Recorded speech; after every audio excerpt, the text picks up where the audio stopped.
Hello, everyone, and welcome to the Network for Landscape Conservation in Action webinar series. It's great to have you all here today. My name is Kat Lyons, and I work as the Network Associate for the Network for Landscape Conservation. And I'm going to be sharing a brief welcome to the network, introduce our speaker briefly, and then go through some housekeeping rules as we go through this presentation today. So a brief overview of the Network for Landscape Conservation. We launched in 2011, and the Network for Landscape Conservation is the national umbrella group and leading voice for advancing collaborative landscape conservation. We strive to connect people to ideas and innovations and to each other. And we consider the network really a community as much as an organization, a community that's connected by a shared work of collaborative landscape conservation. We strive to create opportunities for communities to learn together. And for this reason, we are extremely excited to continue this webinar series throughout the fall and into the winter. So I'll provide a brief bio of our speaker today. Today we'll have Juan Carlos Bravo, who is the Mexico Program Director at Wildlands Network. In this role, Juan Carlos leads projects and campaigns in Mexico where he advocates for improved conservation in the Sky Island and Northern Sierra Madre Occidental regions. By working with landowners to advance private land stewardship, collaboration with transportation authorities to develop wildlife crossings, and providing information to partners, media, and decision makers with information related to habitat connectivity and keystone species protection in both Mexico and the US. He advocates for wildlife and connectivity in regional planning and leads the effort to increase the Wildlands Network work in Mexico. So today, we are lucky to have Juan Carlos introduce the challenges and opportunities of land protection in Mexico to address the obstacles of connectivity at a regional scale. And some brief logistics before I let him take the mic. As we listen to the presenter today, please submit your questions in the chat and use the Q&A function on Zoom. Once the presenter is done, we'll be having time around 15 to 30 minutes for question and answers. And with that, I will welcome Juan Carlos to take it from here. Thanks. Thank you, Kat. Well, thanks everyone for being here, and thank you to the Network for Landscape Conservation for inviting me to give this webinar. I want to tell you a bit of a story. Let me see. Yes, this is the area that I'll be focusing on for the webinar, the Arizona-Sonora Borderlands. And I work mostly on the Sonora side, but our organization has staff on both sides of the border, and we work in a coordinated manner to enhance connectivity across jurisdictions. And the story I want to tell you today is the story of the jaguars in the borderlands. And I want you to imagine for a moment that you are a jaguar that's walking through the arid landscapes of northern Mexico, and you're trying to explore new areas. You're a young jaguar looking for new territories, and you find some things that you weren't quite expecting. For example, the landscape has changed significantly. It's not exactly ideal for you to establish hunting grounds. You find that roads are in the way, and they're threatening, and there's dead animals there. They may pose an opportunity. Those white things back there look kind of scary, and they're moving fast. And there's this monstrosity that's just dividing the landscape. You can't really go back to where your ancestors came from at some point. So you're thinking, this is not ideal for sure. And the same thing is happening to wildlife all throughout North America. Our organization is focused on continental connectivity. We created the notion of wildways, these major continental scale corridors that traverse vast sections of North America to facilitate wildlife movement at a scale that, that becomes meaningful at a global level. Despite the obstacles, a jaguar once made it, and actually several have made it. And a most notable example is when a jaguar was sighted by a mountain lion hunter named Warner Glenn in 1996. And that was followed soon after by another sighting that same year by Jack Childs. Those two sightings triggered a lot of interest in the species in the borderlands.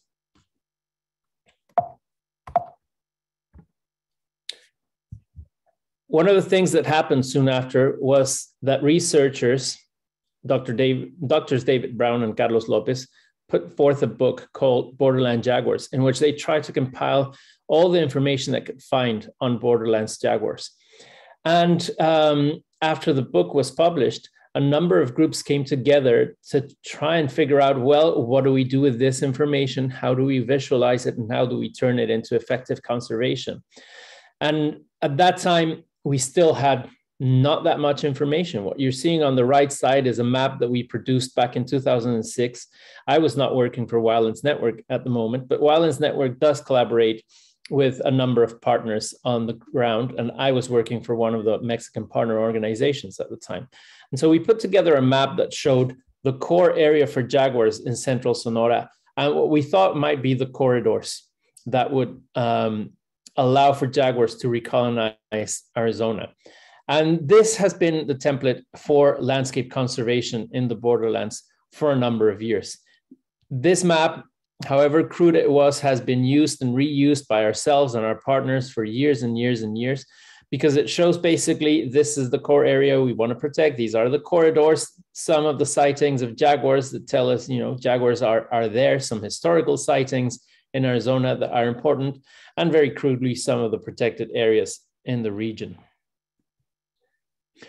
And the first thing people focused on was the establishment of a protected area in the core region where jaguars are. And this is the Northern Jaguar Reserve, or Reserva Jaguar del Norte, as we call it. That was a project I was heavily involved in from 2015 to 2005 to 2014. And it currently stands at around 20,000 hectares of prime habitat conservation, where cows have been removed, and all the work that the managing organizations focus on the area is devoted to jaguar conservation and biodiversity conservation. The place is currently managed by the Northern Jaguar Project, one of our partners in the region. After that, people started looking at, well, what about corridors? And there have been multiple models to understand how jaguars might be moving through the landscape in this region.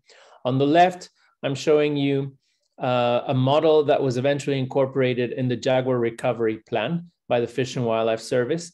And it uses CircuitScape, a technology that models wildlife movement as if it were electricity over a grid with heavy resistance to movement in areas that are very populated or developed, and a lot less resistance in wild areas. And so what you see here are lines that in a way show the potential flow of jaguars from the central area in Sonora and all the way south along the western coast of Mexico. Other attempts were made to improve upon this model. There were a number of things that were not ideal in that first model. But it's still important to recognize the work that people have been doing over the past probably 15 years in trying to understand jaguar movement as it relates to the landscape in this region. An important issue here was that this model also identified highways that posed a threat to jaguars in the region. And so more recently, in 2019, Wildlands Network convened a number of groups under what we call the Borderlands Linkages Initiative to create a new version of this old map as a way of putting together more current information about jaguars. A simplified version of multiple newer models was made, which is what you're seeing here in this orange color. Showing potential habitat for jaguars in the borderlands. The Northern Jaguar Reserve is clearly identified, as are several conservation parcels around it that are not necessarily owned by the conservation groups that manage the Northern Jaguar Reserve.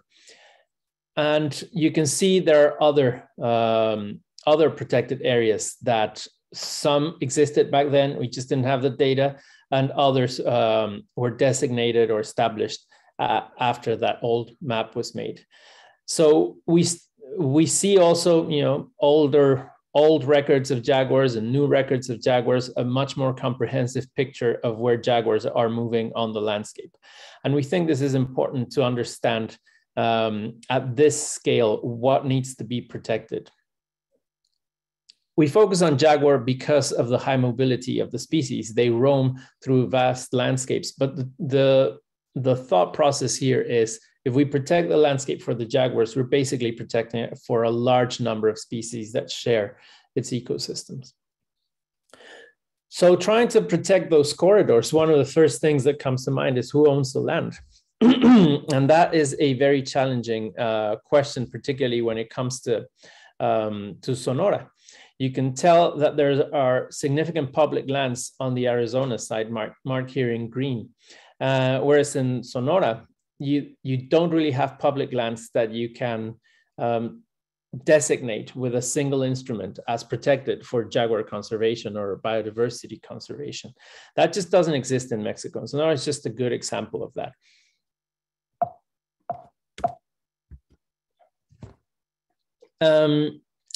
Despite that, there have been attempts to establish natural protected areas. And the way natural protected areas work in Mexico is that they're not public lands that are designated for conservation. They are a layer of regulation over a mosaic of public and private lands. And so the people who own those lands continue to own them, and they continue to manage them for whatever purpose they did. There's only additional regulations to the things they can do and cannot do. One of the things that are notable about this is that environmental transgressions result in heavier fines than they would outside natural protected areas. In this map, I'm showing in green the federal protected areas, which are more or less effective in protecting habitat, and in brown, the state protected areas, which at this point are basically paper parks, but that have the potential of becoming more than that in the future. There are two municipal areas that you might not be able to see, which are two small dots here in my hometown of Hermosillo. We focus a lot of our efforts in one of them. It was called Ajos Bavispe. It's currently known as Bavispe. You can see it in this map as this collection of polygons right here.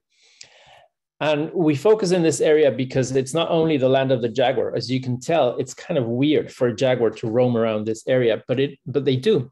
And it's one of the few places in the world where you can find jaguars and black bears coexisting. One of the things that we're doing with the Bavispe protected area is we're trying to secure that the little federal land that still is there in what's known as Sierra Los Ajos continues to be managed for conservation, and it doesn't get encroached on by neighboring ranchers who suddenly decide, this is no longer federal land. And the way to do that has been to conduct surveys to determine exactly what that is. With drones, as you can see here, we're supporting the Parks Agency staff in conducting these surveys so that they can follow up on a process that will eventually result in the Parks Agency taking control over that land. Think of it as BLM handing it over to national parks kind of thing. In addition to federal and state natural protected areas, there are in Sonora a number of what we call ADVCs, areas designated voluntarily for conservation. And you'll see them clustered here in this region.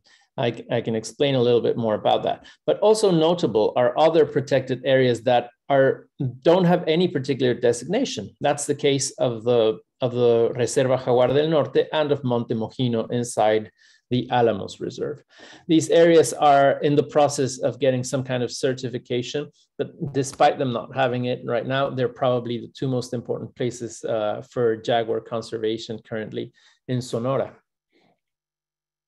We try to foster the concept of ADVCs, and we work with some of them, such as Rancho El Aribavi, to protect their land and manage it in a way that is sustainable both for their owners as ranchers and for wildlife such as jaguars. You saw that cluster of protected areas in this particular region of Sonora. That is what we call here the Sky Islands region.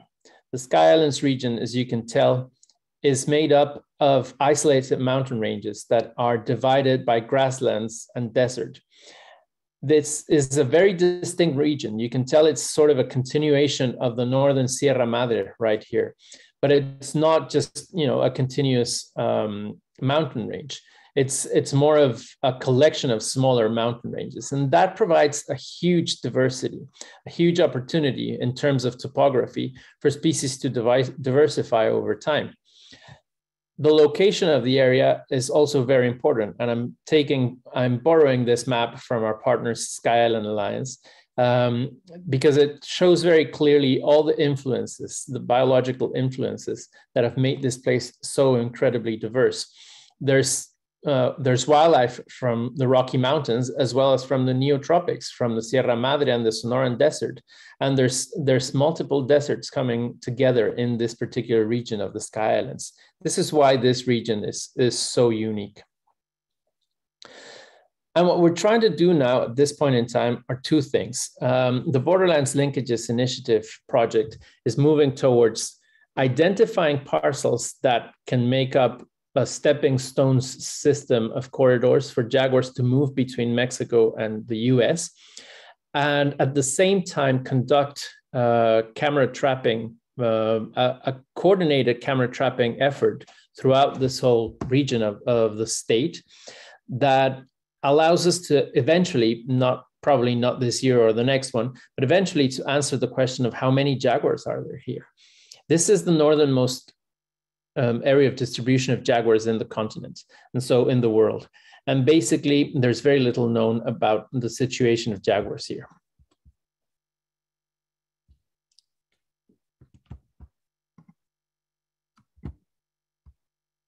So we conduct a lot of outreach work, not only ourselves, but also through our partners. The Borderlands Linkages Initiative, supported by the Biophilia Foundation, the Wilberforce Foundation, and the Wallace Foundation, provides resources for ourselves and our partners to go out and talk with ranchers and set up camera traps in their properties. These collaborations can lead up to new ADVC certifications, the certification of protected areas as a voluntary mechanism for biodiversity protection. It also fosters like I was mentioning, the establishment of this statewide monitoring effort for jaguars. And these are some of the jaguar pictures that have been obtained by our partners from Northern Jaguar Project through this collaborative project. What we're trying to do now is establish a single methodology throughout the state, multiple partners conducting the exact same methodology to try and determine things such as density and abundance of jaguars in different regions throughout the state. And another approach we're taking is modeling the habitat. This model that you're seeing here is the result of actually multiple models of habitat, of forest cover, of climatic conditions, etc., that Wildlife Conservation Society and Wildlands Network put together to determine some areas that merited additional conservation focus in the near future. The state of Sonora has recently established in its Congress a commission focused on the 2030 UN goals, and we will approach this commission to suggest that they embrace the idea of 30 by 30, protecting 30% of the Sonoran territory by 2030. And so tools such as these will help the state determine which areas are the most important to protect as we try to achieve that goal. Like I mentioned, it's not only about protecting the land, but also to the capacity of wildlife to move from one place to another. And Wildlands Network is uniquely positioned in that we've got, like I mentioned before, staff across the border. And you can see we're working on these 3 different highways. A new highway called Bavispe, which actually goes through the Bavispe protected area, Highway 2 right along the border, and Interstate 10. These 3 highways intersect at some point or another jaguar corridors in the borderlands. And we've got different projects fostering the establishment of wildlife crossings in all these different highways. And you can tell at a glance from this map that we're basically creating a single corridor for jaguars and other species across borders in 3 different states: New Mexico, Arizona, and Sonora. This is particularly important in Sonora, as we've seen in neighboring states that jaguars are getting killed on highways at alarming rates. In the last few years, over 7 jaguars have been killed in the neighboring state of Sinaloa. And we're concerned that any jaguars trying to recover their land in the United States might eventually face some of these obstacles and not make it there. And this is just a quick video of some of the PR work we do for wildlife crossings in the region. I'll leave the video to you.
And you must have noticed on the video that the kind of wildlife crossings that we are advocating for are underpasses. And that makes sense for a number of reasons in Mexico, not just having to do with the landscape and the cost of underpasses versus overpasses.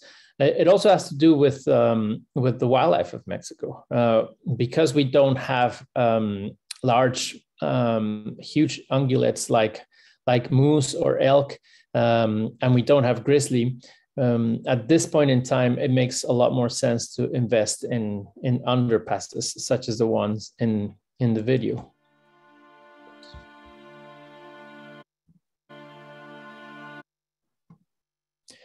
And another huge obstacle to wildlife movement, and one of the things that we're trying to figure out, is how to get cats across the border.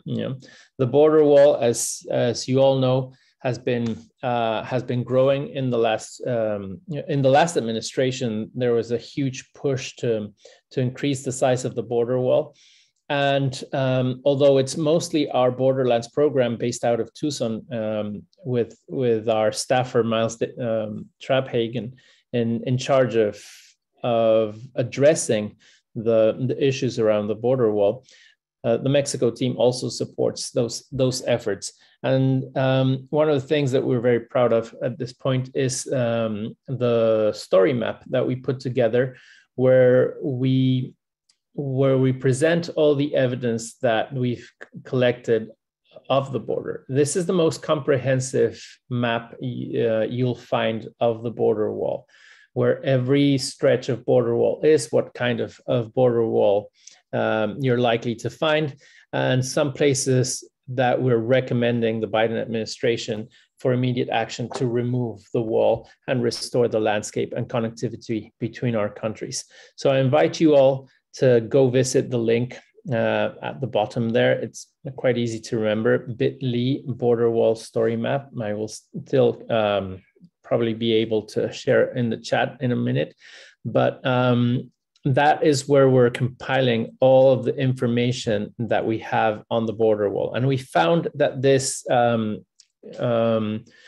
bearing witness of the impacts of the wall and conducting a very tangible monitoring efforts on the status of the wall was the most relevant role we could have in a very large coalition of over 40 groups that are advocating for originally to stop the construction of the wall, and at this point for the removal of the wall and restoration of important sites. And we realized there were a lot of groups advocating for any number of things between human rights and migrant rights. There were very few groups actually collecting data on the ground. So that's exactly what we do, and we provide that for this coalition and for whoever actually needs it. So if anybody is actually working on a project that has to do with the border, if you ask nicely, we'll share the shape files for the exact location of the border wall in Sonora and Arizona. And I believe, yeah, this is basically what we want in the end, you know, a connected North America where the impact of humans does not affect the potential of wildlife to move from one place to another, where borders become meaningless, where everybody understands this to be a unique part of the world that needs to be protected through the collective efforts of everyone in all countries here. And this is where you can reach out to me if you want to. We've got also multiple social media channels through which you can reach to anyone in our organization. And I just want to end up by thanking the numerous people who have made all of this possible. I'm sure I'm forgetting somebody, because it always happens. If that is the case and you happen to be in the audience, apologies in advance, but hopefully I'll make sure your logo is there for the next presentation. And thank you. That's it. Thank you so much, Juan Carlos. A great presentation. So I encourage everyone to please use the Q&A function or the chat to put your questions in as we go along. We have a good chunk of time, around 25 minutes or so, to go through some questions, and we can get very detailed and go through some of the maps that Juan Carlos threw up, because I think there's a lot of great information there as well. So please, please don't hesitate to use the chat. I also, in the chat, I put the link to the story map that Juan Carlos was referring to. So please explore that and share that widely. And Juan Carlos, if you have any other additional links, please feel free to put those in the chat as well, so folks can explore that. Sure, I will. And one thing that it's hard to put a conveying image here is our policy work in Mexico. Nobody wants to see our lobbyists doing their work. Not that we do any lobbying in Mexico, but the kind of work that we do to encourage improved policies for conservation in Mexico. There's a lot of that, and we focus it on supporting a couple of coalitions, one of which seeks to ban mining inside natural protected areas, and another one which seeks adequate funding for natural protected areas. So we also do some of that important work in the policy arena. Great, thank you. So we have one question that's come in, and please, I encourage folks to add more, but I'll just read this verbatim for you, Juan Carlos, and then we'll kind of go from there. So the border wall along the Warner Glen Ranch on the border has the gates at the arroyos welded open. Going back to June, will those gates continue to remain open during the winter? I don't have an answer to that. The people who manage those kinds of things are particularly opaque about their decisions. I would expect the gates to remain open, but who knows? You know, they come up with all kinds of crazy things there. Great, thank you. And another question has come into the chat. I'm curious about tools / approaches you have found to be successful in maintaining permeability / habitat and reducing conflict in areas not protected via ownership or the overlay mechanisms you mentioned. And it's in the chat, Juan Carlos, so if you need to look at it.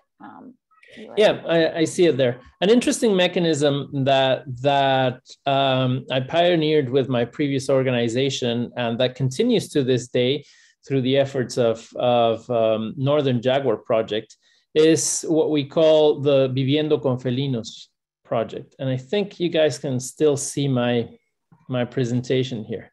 Yes. So all of these ranches to the south of the Northern Jaguar Reserve are cattle ranches that participate in a project through which the owners receive monetary compensations for the pictures of felines obtained in their projects.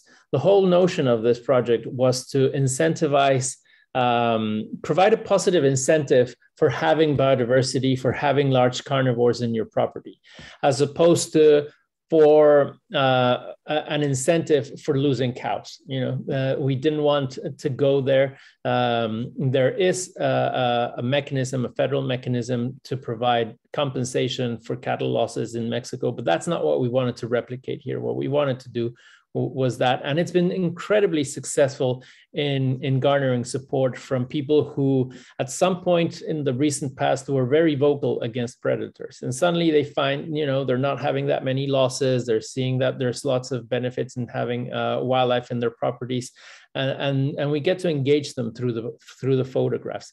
That's one of the ways we're doing it, and throughout Mexico a lot of community work is happening that does these kinds of things. Establishes agreements with the landowners that are not necessarily reflected in official instruments such as ADVCs or natural protected areas. I hope this addresses your question. I see Alex is in the chat, our GIS expert. So if anybody wants the shape files, he's the person to ask nicely for them. That's great. Thank you. So I think, we did have a couple more questions focused on ranchers and concerns of predation in Mexico as they're in the US. So I think you kind of addressed some of those, and you mentioned some mechanisms. And then I'm very fascinated specifically by what you mentioned, the voluntary conservation work that's being done in Mexico. Could you talk a little bit more about how those relationships happen with ranchers and how is that developed? And I think you also mentioned a certificate approach to making sure that individuals are kind of falling in line with those conservation priorities as well as their priorities across their landscape. Yeah, absolutely. I will say some of the issues are the same. In general, I think Mexican ranchers they don't have like a blanket opposition against carnivores. So that makes it a lot easier to work with species such as jaguars and cougars. I will say that wolves are another beast. You saw in our video that we're also advocating for these wildlife crossings to serve black bears and Mexican wolves. And I was also involved in Mexican wolf recovery back in 2011 in the first reintroduction in the same region that I've been focusing on of the Sky Islands. And what we did find was that ranchers in Mexico probably hate the Mexican wolf as much as ranchers in the United States. And so a lot of outreach work is still necessary to allow people to see the wolf for what it is and not just this scary animal that can destroy livelihoods. And so that's as far as it relates to carnivores. And when it comes to engaging them in protections, the ADVC model is a model that's established in federal law. It basically allows you to establish your property as a natural protected area with all the considerations of any federal natural protected area. So you can set the rules there. You can say, I don't want mines to be established here or roads. I don't want this kind of activity. And the Parks Agency will work with you to finalize that and eventually issue a certificate for that. The certification is voluntary. The owner can decide they no longer want to maintain these restrictions on their land at any given time. It does provide an incentive if you're in collaboration with a nonprofit to maintain these protections as a way to protect your land from development. And that's about it. The federal government does not provide financial incentives for the establishment of these areas or their management. So it's basically still up to the landowners. And yet multiple landowners throughout the country have decided they want to protect their land this way. I think it's a good mechanism, for example, to protect native territories from being taken over by mining or development projects. That's great. Thank you for those details. Yeah, trying to think of also the parallels between how that looks in Mexico versus how that looks in the US and kind of the examples there. So that's very helpful. Mm-hmm.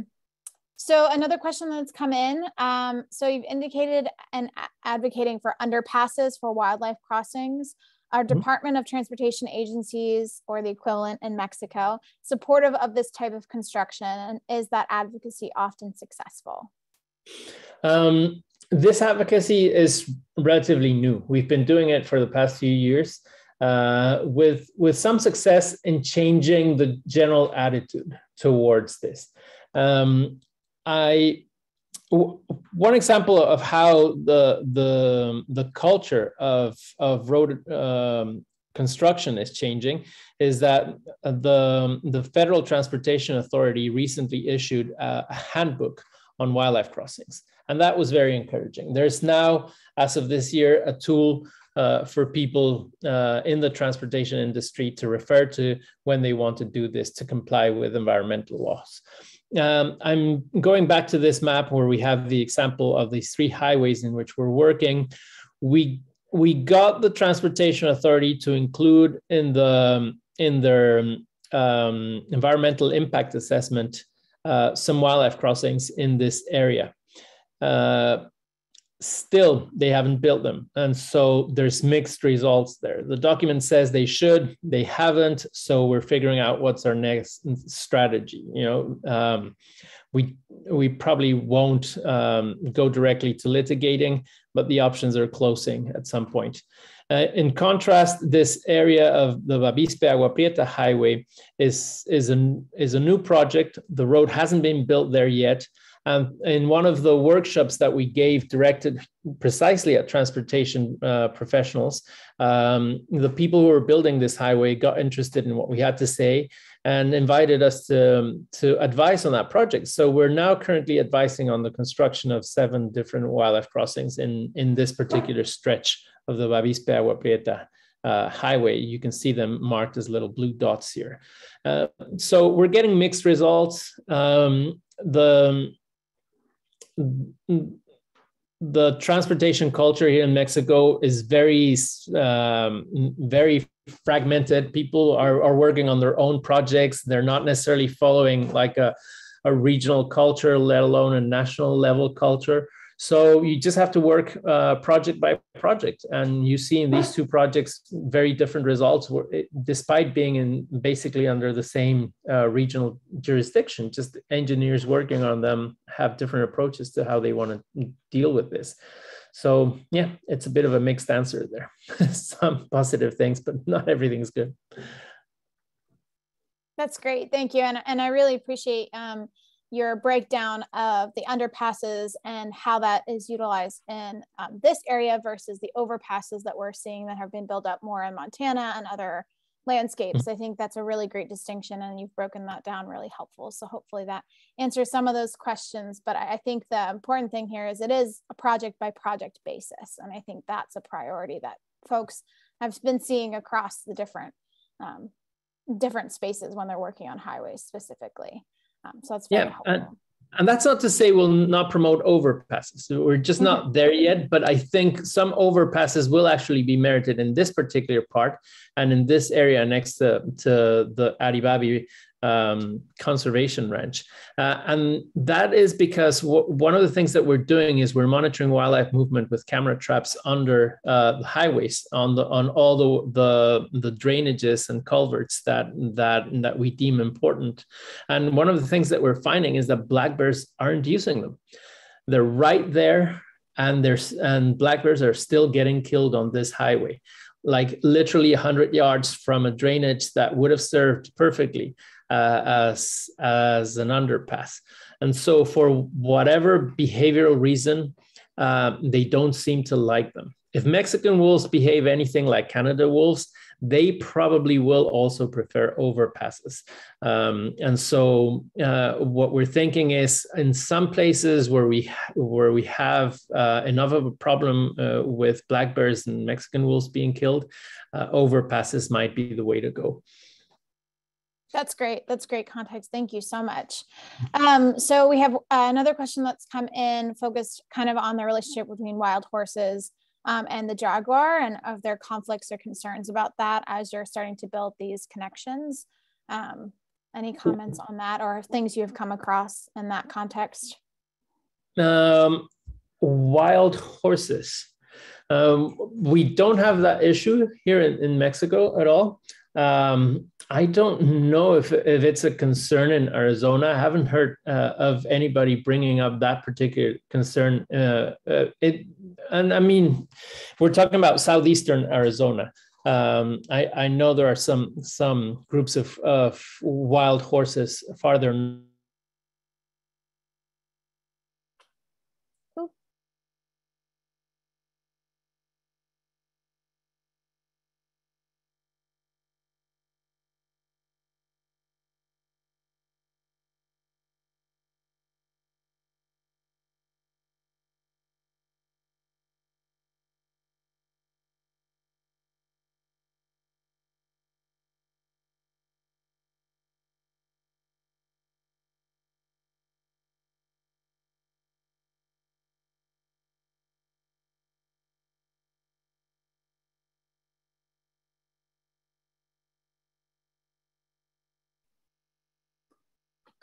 Apologies, everyone. We may have lost Juan Carlos on that. So I am so sorry. We're not able to get to all of your questions. I will try to get him on as soon as possible. But we will do follow-up if he's not able to jump back on in a few minutes. Apologies again for that mess up. But if there's any other questions or things you would like me to ask specifically, please send those to me directly or in the chat. We will have this information. We'll get it to him directly. Of course, unfortunately, technical issues happen, but please reach out personally. I just wanted to end this, if he's not able to join, to remind everybody that this is the Network for Landscape Conservation, Landscape in Action webinar series. And we really appreciate you all attending. We are continuing this series throughout the fall and into the winter. And this webinar recording will actually also be on our website. And I will drop the link to our website where you can see some upcoming webinars that are going to come in the next week or so. And just a reminder, please go there for future webinars. But on Wednesday, oh, we got Juan back. Okay. Apologies. I was entertaining them while you were gone. So we've actually had a lot of questions come in. So I'd love to get to those because we still have 15 minutes. All right. We still have folks on. So great. I'll ask the next question that came up, and sorry for those technical issues, everybody. But have the overpasses on Route 78 in New Jersey been used in consideration for black bears? It's interesting. Yeah, I don't know about that particular highway. It might be something that one of my colleagues in Wildlands is no, actually, New Jersey. I don't think we have anything going on in New Jersey. Yeah, that's great. No, that's interesting. And then a few other questions have come up in the chat, so let me get to those. So one thing that I've really been interested in, and the thing you mentioned before, is consistent methodology for camera traps across this landscape. Can you talk a little bit more about how you're achieving that? How are you working with landowners to achieve that consistency across as you're working with communities to address and get that information and data? Of course. So the Borderlands Linkages Initiative brings together groups from Sonora and Arizona who have an interest in jaguars and have been working on jaguar conservation in some form or another for the past 15 years. And what we try to do as Wildlands Network is help coordinate some of their efforts. So what we've been doing is we provide these groups with camera traps that they can use in areas that they're interested in expanding their work through. So areas where they might not be working in for one reason or another, or where they're working but not necessarily with a robust camera trap methodology. And we convene a few times a year, and we've asked the scientists at the Northern Jaguar Reserve who have the most experience in this to draft a methodology that they could all implement. And so they're setting up networks of 21 camera traps in each of the locations marked with a square in this map. The locations have changed a little, but this is a good indication of how distributed they are throughout the state. And so the idea is to get comparable results from all of these places. And this year, what we're doing is a bit of a proof of concept thing. Can we get large number of cameras across the border, have them deployed and shared with all of our partners, meet together consistently, implement the Northern Jaguar Project's proposed methodology, etc. And if we can do that, then we can scale the project in future years so that we can eventually do something similar to what people have been doing in India in the recent past, where they conduct tiger census that are very robust in terms of the data that they have through literally thousands and thousands of monitoring points. We're nowhere near that yet. We would probably need to scale this project to cover this area adequately 5 to 10-fold from where we're at this point in time. But we're looking for additional donations for camera traps, and our partners are very interested in having more capacity. And I just think it's a privilege to have the role of helping them get coordinated, getting the flow of camera traps so that they each get a good batch of them, and letting the information flow so that we're all on the same page. That's great. Thank you so much for that. I think everyone is very interested in how that's implemented on the ground and what communities are doing and how that consistency is replicated and scaled up. So that's really, really helpful. So I think another thing that has come up a lot in your conversation as the number of jaguars that have gotten killed, yet there's a concern about not knowing a lot of information and how that feeds into the camera traps. So from the project that you guys have been involved in, it sounds like there's 3 major highway projects that you guys have been prioritizing and focusing on. Are those built yet? And if they are, have you gotten any camera information to say that the jaguars are actually actively using those, or are those in kind of a build phase at this point? No, they haven't been built yet. Jaguars make it very seldom to this particular area. We think it's important to make these corridors for all wildlife, and jaguar has been used as a flagship species, particularly with the interest of recognizing that if one female is trying to get to the United States, that marks a historical event where the probability of a breeding population being established in the United States for the first time in decades would be opened. And that single female could be killed on any of these roads. And so even the loss of one jaguar in these roads could be basically catastrophic for the recovery of the species north of the border. So that's one of the things we're focusing on. We're seeing more of the jaguar deaths on roads, like I was mentioning, in the neighboring state of Sinaloa, which is south of where this map is showing. Right now, the road project that's most advanced in terms of construction is the one in Bavispe, where, as I was telling you, the engineers actually consulted us on where those should be built and how they should be built, and the fencing type, et cetera, et cetera.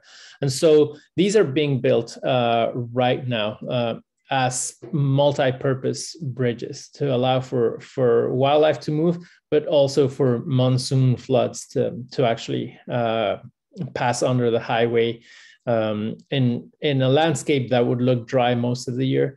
You get huge amounts of water in short periods of time, and so that's what they're thinking of, allowing both those things to pass in through these wildlife crossings. So that's most advanced at this point. Mm-hmm.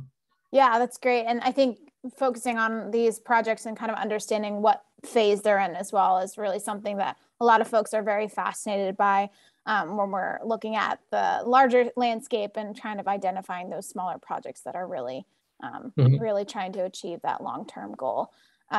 So you did mention that the jaguar is kind of the iconic species that you're utilizing for this effort, but are other species, as an umbrella species, are there other species that you have been seeing that you are concerned about that are prioritized as you're starting to plan these smaller projects and then looking across these corridors?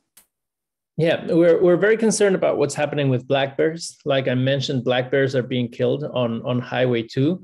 That we do have recorded.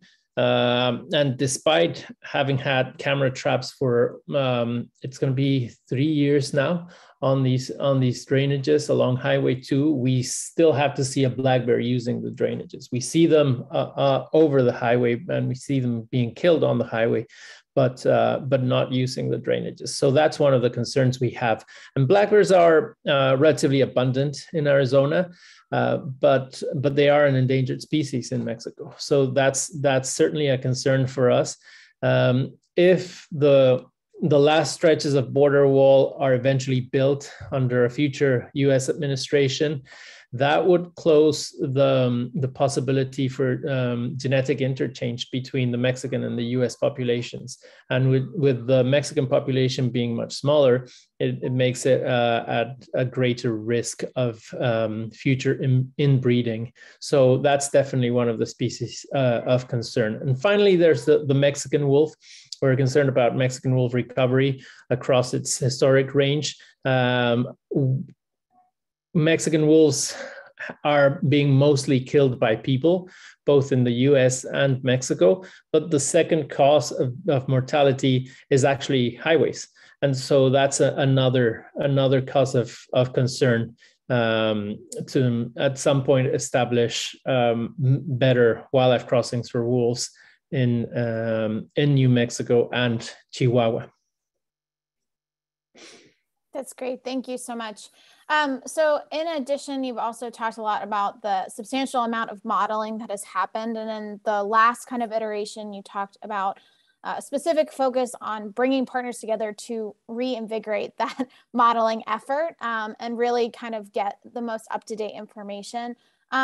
So for those on the call who are thinking about how to bring people together, how to kind of shape these modeling efforts and bring those partners together, what did that look like, and how grueling was that process when you were sitting together, kind of staring at a map and trying to figure out things to achieve the larger goal? Interesting. I think the more technical and scientifically inclined you go, the harder it becomes. I was somewhat involved, but not heavily involved, and I wasn't leading that effort in an effort to revise the U.S. portion of the jaguar model. that was included in the jaguar recovery plan. And that effort was led by Eric Sanderson from Wildlife Conservation Society. And it resulted in recognizing there was a lot more habitat for jaguars in the US than the plan recognized once artificial constraints were removed from the modeling, such as we don't want jaguars north of I-10, we don't want jaguars above certain altitude, things that through the somewhat politically influenced process of a recovery plan had made it into the last model. And so it eventually was revised. I think it was hard, but I would have to commend the effort of WCS in that what they did was basically go through all the models they could find and try and figure out what was good about them, what was not great about them and could be improved upon. And so I think everybody felt like their particular brand of model was honored in a way in the final product. The one we did, which is the one you're looking at here, was basically a simplification of most of these models, in which that was mostly me fooling around with GIS and knowing the landscape myself. I would say, yeah, this is ridiculous. I don't know why the model is putting jaguars here, but there's definitely no jaguars there, lots of agriculture, or this is a good mountain range and it's connected and it got somehow missed by one model, but another one shows it. And so I created a shape file of that model, and it's used for communication purposes. It's helpful there. We have no intention of publishing it as a scientific product, but it definitely helps understand how and where jaguars might be moving. That's great, and I appreciate your distinction between those communication materials and then how that modeling process. I think there's a lot of different ways to visualize this, and I think it's really great. The significant amount of maps that you provided us today to digest provide all those different views. And then also the great video that you guys have also put together was really, really interesting. But yeah, for example, that larger kind of modeling effort that you just had up, you know, a substantial amount of work, it sounded like went into that specific. And these kinds of models require a lot of interpretation. If you don't read the paper, it's hard to tell, you know, this is an oversimplification, you know, like 9 higher conservation priority if it shows in yellow, but like why, you'd basically have to read the paper that the lead author is putting together to explain why. Whereas these more communications inclined versions of the Jaguar model, I'm looking for the right one here, this one, it's just like, yeah, we think there might be jaguars somewhere along this orange blob. You know, you could potentially come across a jaguar if you set up a camera trap there. That's great. Thank you. And thank you for going through the slides with us as well. And we apologize for the technical difficulties, but we're almost to the top of the hour. So I just wanted to thank you so much, Juan Carlos, for this great presentation and sharing your expertise and having a conversation with us today. I really appreciate all of the insight and information. And I just want to remind folks, I started to remind folks before when we were having the technical issues, but this is a continuing effort for the Network for Landscape Conservation in our Landscape Conservation in Action webinar series. It's going to be continuing through the fall into the winter months. You can access all of our webinars, our past webinars and recordings at our website, and I've dropped the link in the chat for everyone to view that. And we have an upcoming webinar coming up on Wednesday, November 10th at 2 p.m. And we're going to be learning, we're going to be hearing from the coordinators of the Southeast Conservation Adaptation Strategy, also known as CCAS, really understanding their effort to support healthy ecosystems, thriving fish and wildlife populations, and vibrant communities across the Southeast while working with public and private organizations through a data-driven spatial plan. So please join us for our next one. Thank you again, Juan Carlos, really appreciate it. And please reach out and stay in touch with the network as we move forward in this series. And please feel free to email us or find us on Facebook moving forward. So thank you again, Juan Carlos. Have a good one. Thank you all for attending the webinar. I hope you found it interesting, and I'm leaving there my contact information if somebody has additional questions. Great. Thank you so much. Have a good one, everybody. Bye. Bye.